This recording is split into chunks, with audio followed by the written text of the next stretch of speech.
Good morning बच्चों। आज मैं आपको 9वीं क्लास में पार्ट 4 जो बाकी रह गया था उसके विषय में समझाऊंगी। बच्चों, पहले हम लोगों ने बंगाल के विभाजन के विषय में जाना, फिर जो बंगाल का विभाजन था उसको कैसे रद्द करवाएं हिंदू और मुस्लिम लोग मिलके, फिर इसके बाद मुस्लिम लीग की स्थापना के विषय में जाना, फिर अपने देश में जो क्रांतिकारी योजना चल रही थी उसके विषय में जाना। आज हम विदेशों में क्रांतिकारी आंदोलन के विषय में जानेंगे। विदेशों में क्रांतिकारी आंदोलन।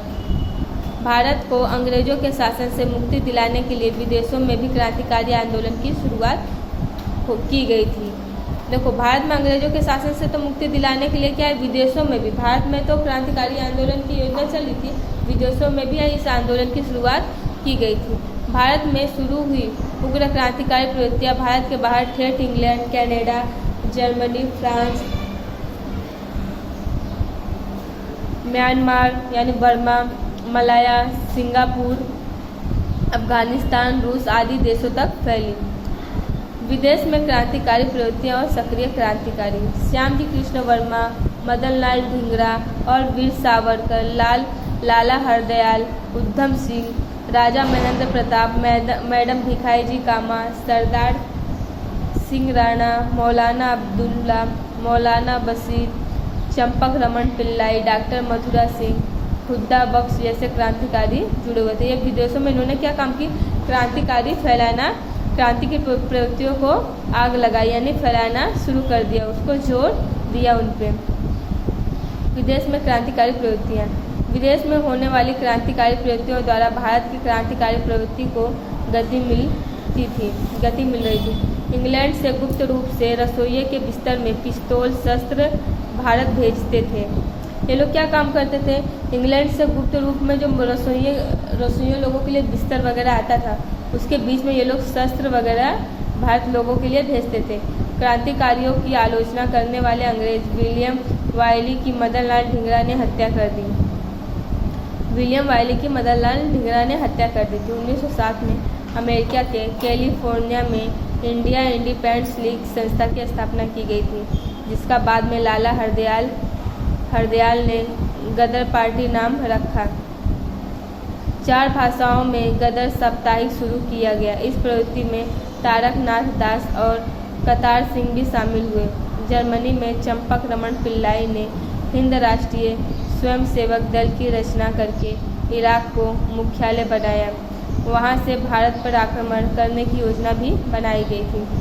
ईस्वी सन 1907 में जर्मनी के स्टुअर्टगार्ड शहर में आयोजित अंतर्राष्ट्रीय समाजवादी परिषद में सर्वप्रथम मैडम कामा ने तैयार हुआ राष्ट्रध्वज फहराया था। जर्मनी के स्टुअर्टगार्ड शहर में सबसे पहले ध्वज किसने फहराया था, मैडम भिखाजी कामा ने फहराया था, राष्ट्रध्वज फहराया। अफगानिस्तान में राजा महेंद्र सिंह की अध्यक्षता में राष्ट्रीय अध्यक्ष पद पर काम चलाओ स्वतंत्र सरकार की रचना की गई। महेंद्र प्रताप जो थे वो अफगानिस्तान के अध्यक्ष थे और उनके निगरानी में ही काम चलाओ सरकार की स्थापना की रचना की गई थी, जिसमें बरकतुल्ला, आबिदुल्ला, मौलाना बशीर, शमशेर सिंह, डॉक्टर मथुरा सिंह आदि लोग अफगानिस्तान में काम चलाओ सरकार की स्थापना किए थे। इस सरकार ने रूस, ईरान, तुर्की आदि से सहायता प्राप्त करने का प्रयास किया। ये लोग ने जो सरकार अपनी बनाई थी, इन्होंने रूस, ईरान, तुर्की लोगों से सहायता लेने की कोशिश की। तुर्की के प्रधान अनवर पाशा और गवर्नर को भी मिले।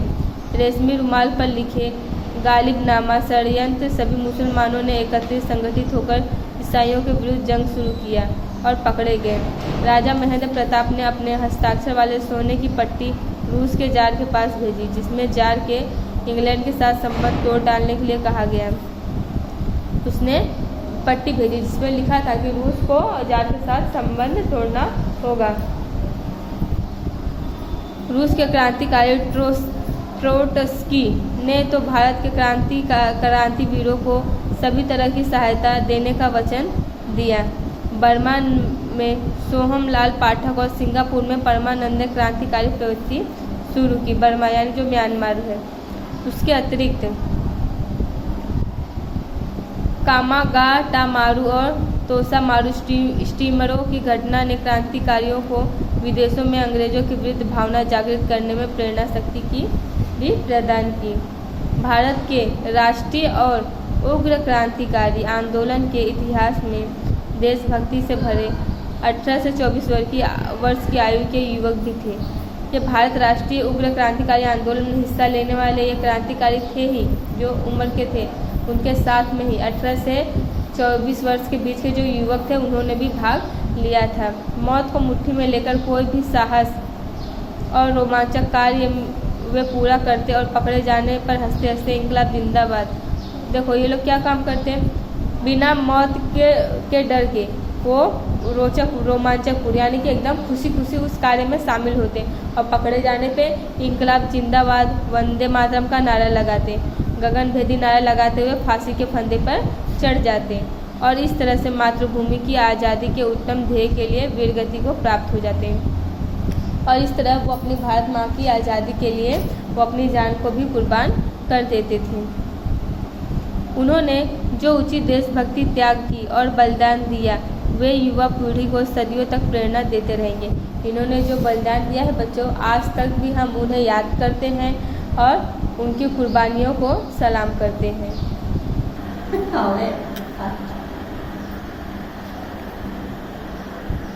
मार्ले पिंटो सुधार 1909।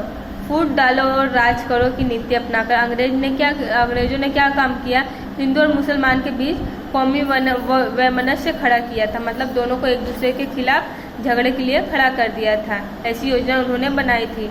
ईस्वी सन 1906 में आगा खां के नेतृत्व मुसलमानों का प्रतिनिधि मंडल वाइसरॉय मिंटो से मिला।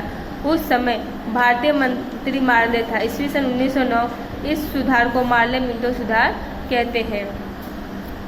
गांधी जी का भारत में आगमन कब हुआ? गांधी जी दक्षिण अफ्रीका में रंग भेद के विरुद्ध सत्याग्रह की लड़ाई सफलतापूर्वक लड़कर भारत वापस आ गए। 1905 में उन्होंने अपने राजकीय गुरु जो गोपाल कृष्ण गोखले थे, जो उनके देखो राजकीय गुरु कौन थे? गोपाल कृष्ण गोखले।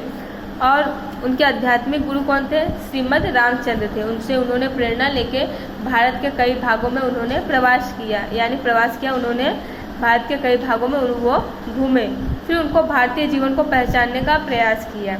फिर उन्होंने भारतीय जीवन को पहचानने का उन्होंने प्रयास भी किया।